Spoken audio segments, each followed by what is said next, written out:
विधान परिषदेचा सर्वात धक्कादायक निकाल नाशिकचा. नाशिकच्या गोकुळामध्ये शांतता निर्माण झाली आहे असं मुख्यमंत्री देवेंद्र फडणवीस यांनी म्हटलं होतं. प्रत्यक्षात काय झालं? गोकुळ गीते हे बंडखोर निवडून आलेले आहेत आणि भारतीय जनता पार्टीने एकनाथ शिंदे यांच्या शिवसेनेचा केसाने गळा कापला आहे. तो कसा? नरेंद्र दराडे यांचा पराभव का झाला? आणि नरेंद्र दराडे यांचा पराभव झाला, आपल्या उमेदवाराचा पराभव झाला, तरी देखील गोकुळ गीते यांच्यासाठी एकनाथ शिंदे यांच्या शिवसेनेनं विमान का पाठवलेलं आहे ओझर विमानतळावर, याची एकूणच चर्चा या क्षणाला महाराष्ट्रामध्ये सुरू आहे. म्हणजे महायुतीमध्ये जे अंतस्थ वैर आहे ते कोणत्या टोकाला गेलेलं आहे आणि जिथे कुंभमेळा भरणार आहे तिथं राजकीय मेळा कसा सडलेला आहे याविषयी आपण थेट विश्लेषण करू. नमस्कार, जय महाराष्ट्र. मी डॉक्टर अनिल फळे. माझी आपल्याला विनंती की चॅनल सबस्क्राईब करावं, सबस्क्राईबचं बटन दाबावं आणि आपली प्रतिक्रिया बिनधास्तपणे नोंदवावी.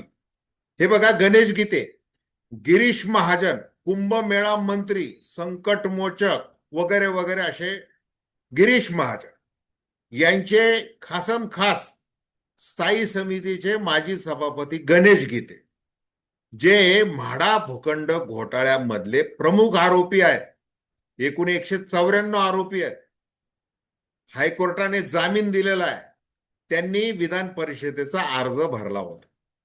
आणि मग आता महायुती आहे, महायुतीमध्ये सीट शेअरिंग व्यवस्थित झालं पाहिजे म्हणून तो सगळा वाद कुठे गेला? अमित शहाकडे, दिल्लीकडे गेला. तिथं तब्बल 2-3 दिवस मुक्कामी राहिले मुख्यमंत्री देवेंद्र फडणवीस, उपमुख्यमंत्री एकनाथ शिंदे. आणि मग काय ठरलं की अमित शहा यांनी सांगितलं की आता देवेंद्र फडणवीस हे ठरवतील काय करायचं. मग तो फॉर्म्युला बदलला. म्हणजे जो 11 भाजप होता त्याच्यामध्ये 12 तर झाले, 4च जागा या शिवसेनेला देण्यात आल्या, त्यापैकी नाशिक देण्यात. मग नाशिकमध्ये नरेंद्र दराडे यांना एकनाथ शिंदे यांनी उमेदवारी दिली. आता दराडेंनी आपल्या शिक्षण संस्थेच्या साठीच आतापर्यंत काम केलं. बाकीचे जे मतदार आहेत स्थानिक स्वराज्य संस्थांचे, मोठा मतदारसंघ आहे, त्यांच्यासाठी काही केलं नाही वगैरे वगैरे, ते सगळं झालं. आणि मग या सगळ्या याच्यामध्ये आता महायुती आहे. मग या गीते बंधूंनी अर्ज दाखल केलेला आहे, गणेश गीतेंनी केलेला आहे. मग बघा आम्ही कसा युती धर्म पाळतोय असं म्हणत महाजन यांनी गणेश गीते यांचा अर्ज मागे घ्यायला लावला, परंतु एक अर्ज कायम राहिला, गोकुळ गीतेंचा. मग त्याच्याहून काही दिवस वाद झाला, अगदी शेवटच्या क्षणापर्यंत झाला. गोकुळ गीतेंनी शेवटी जाहीर करून टाकलं होतं.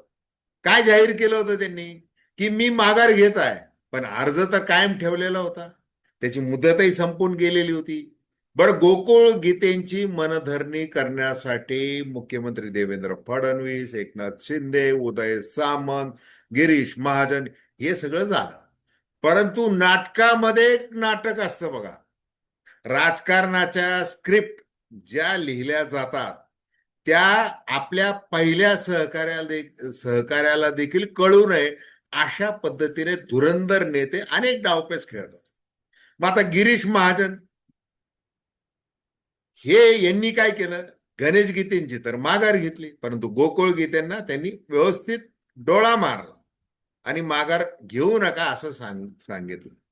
गोकुळ गीतेंनी तेच केलं, माघार घेतली नाही. आणि ज्या वेळेला विनवणी, महायुती वगैरे ते सगळं नाटक झालं, त्यावेळेला मी माझा प्रचार बंद करत आहे असं गोकुळ गीतेंनी जरी जाहीर केलं तरी त्यांची जी यंत्रणा आहे, आता बघा, भारतीय जनता पार्टी असो किंवा अजून कुठलाही पक्ष असो, जो भ्रष्ट आहे, सर्वाधिक भ्रष्ट, आणि जिथे घोडे बाजार होतो, जिथं बोली लावली जाऊ शकते, पर वोट पाहिजे तेवढा पैसा वाटला जाऊ शकतो, आणि याची जी ज्याच्यामध्ये पात्रता आहे तेच इलेक्टिव्ह मेरिट आहे, निष्ठा, हिंदुत्व वगैरे वगैरे वगैरे, राष्ट्र प्रथम, ते तसं काही नसतं.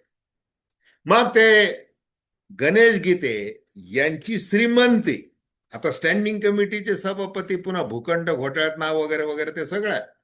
मग त्यांचा बंधू म्हणजे आपल्याला महायुतीचा धर्म म्हणून माघार घ्यावी लागणार आहे आणि त्या परिस्थितीमध्ये गोकुळ गीतेचा अर्ज ठेवायचा आणि ती सगळी खेळी खेळायची.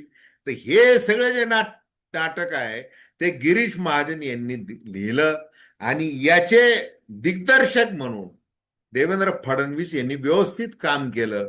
त्यांनी अगदी ज्या वेळेला नाशिकमध्ये बंडखोरी केली जातीये, गीते बंधू एकाची माघार दुसरा हजार लढायला आणि त्यालाही माघार आणि ते सगळं नाटक, तर ते मग म्हणून ते म्हणाले शेवटी की नाशिकच्या गोकुळात शांतता. तर ती शांततेच्या मागे कसं अशांत आहे आणि कसं केलं जात आहे, अगदी एकनाथ शिंदे यांच्या शिवसेनेचे उमेदवार त्यांना शिवसेनेचेच मत पडू नयेत यासाठी देखील फिल्डिंग लागली. मग दराडे यांनी आज वैतागून म्हटलं, त्यांनी 4 शिव्या हसडल्या गोकुळ गीतेंना, भरपूर काही झालं तिथं. मग त्यांनी नाराजी जी व्यक्त केली की मला सगळ्याच पक्षांनी मिळून फसवलं. मग छगन भुजबळ, राष्ट्रवादी वगैरे वगैरे वगैरे ते सगळं झालेलं आहे. मला सगळ्यांनी मिळून माझा गेम केलेला आहे.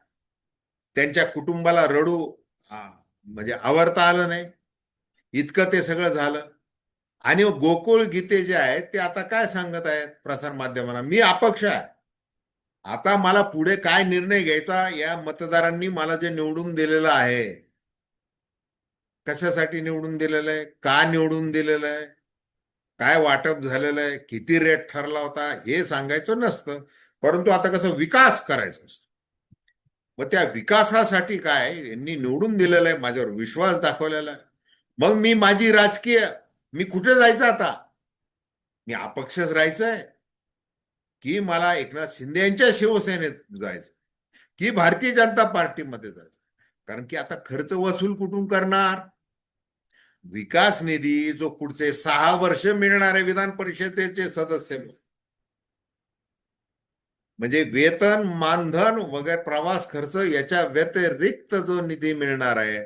आणि जसं आता ठेकेदारांच्या अधिवेशनामध्ये कोल्हापूरला सांगण्यात आलेलं आहे की अधिकृतपणे आमदाराला किती द्यावं लागेल, हे सगळं जे आहे हे लक्षात घेता. आणि आपण जे काही आता या सगळ्या 357 ते 389 मतं पहिल्याच फेरीत मिळवण्यासाठी तो विजय कोटा साध्य करण्यात, 310चाच कोटा होता, आपण जास्त मतं मिळवले, 100 105 जास्त मतं हे उगीच मिळालेले. त्याचा खर्च कोण देणार, याच्यावर गोकुळ गीते हे अपक्ष राहणार, एकनाथ शिंदेच्या याच्यात जाणार की भाजपमध्ये जाणार, हे ठरणार आहे. आणि याला म्हणतात राजकारण, याला म्हणतात राजकारणातला मेळा. आणि हा असा चालू असतो. आपण काय करायचं असतं, फक्त चर्चा करायची असते आणि प्रतिक्रिया व्यक्त करायची असते. तर खूप खूप धन्यवाद. हा व्हिडिओ आपल्याला आवडला असेल अवश्य शेअर करा, सबस्क्राईब करा आणि आपली प्रतिक्रिया बिनधास्तपणे नोंदवा. धन्यवाद.